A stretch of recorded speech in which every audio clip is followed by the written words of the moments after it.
Sonia, bonjour. Bonjour. Vous êtes conseillère en orientation au sein du réseau tonavenir.net. Vous officiez à Versailles.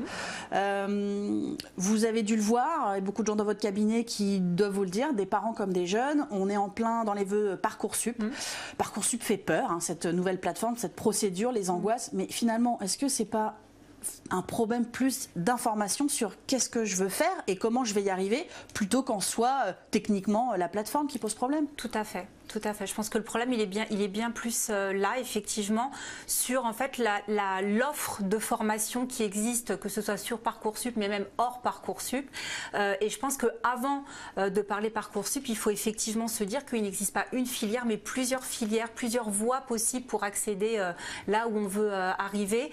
Et qu'au final, le plus difficile pour moi et le plus intelligent, c'est déjà de se dire: qu'est-ce qui est le mieux pour moi tout de suite en post-bac? De quoi j'ai besoin? Est-ce que je veux tout de suite aller à l'université? Est-ce que je préfère continuer à être encadrée dans un BTS, dans un DUT? De quoi j'ai besoin? Et étudier son parcours sur les 5 ans. C'est vraiment le conseil que je donne, c'est ne pas voir le post-bac, mais se faire un chemin sur les 5 ans. Et si je n'y arrive pas par cette voie-là, quelle deuxième voie j'ai? Quelle troisième voie j'ai? Mais pas des voies par défaut, des voies qui me correspondent. Donc vous les aidez finalement, ils viennent vous voir avec un projet, mais ils ne savent pas trop comment y aller, quelle voie prendre. Vous leur faites finalement un schéma des possibilités qui existent. Tout à fait. Et le tout est d'adapter à la personnalité, à la capacité de travail du jeune. Tout à fait. En fait, moi j'ai un dessin. Je me suis fait un dessin à la main avec toutes les filières qui existent. Et on explique filière par filière les contraintes, les avantages, ce qui se passe, les réorientations aussi. Parce que tous les élèves peuvent pas, quand on entame une classe préparatoire, il faut aussi malheureusement se dire: si ça n'est pas fait pour moi, comment est-ce que je fais et quand? Surtout, le but étant au maximum d'éviter de subir son orientation et de pouvoir agir en amont pour pouvoir s'en sortir, et que psychologiquement on en ressorte grandi de cette expérience et pas affaibli. Une fois que vous les avez informés, ces jeunes que vous recevez et leurs parents, vous voyez finalement le changement dans leur projet? On voit que ça se délie, les choses sont plus simples? Alors, plus simple, ils restent encore stressés forcément, puisqu'il y a énormément de demandes, il y a beaucoup de chemin à parcourir, mais ils ont une vision.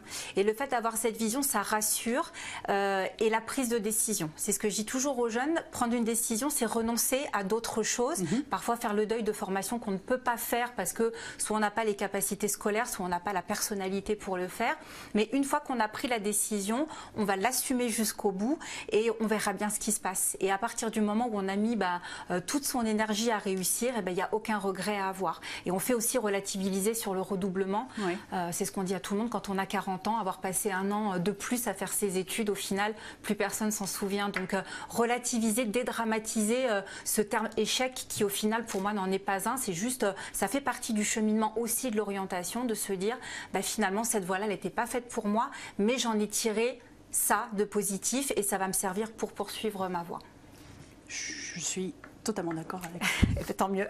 Merci Sonia. Je vous en prie.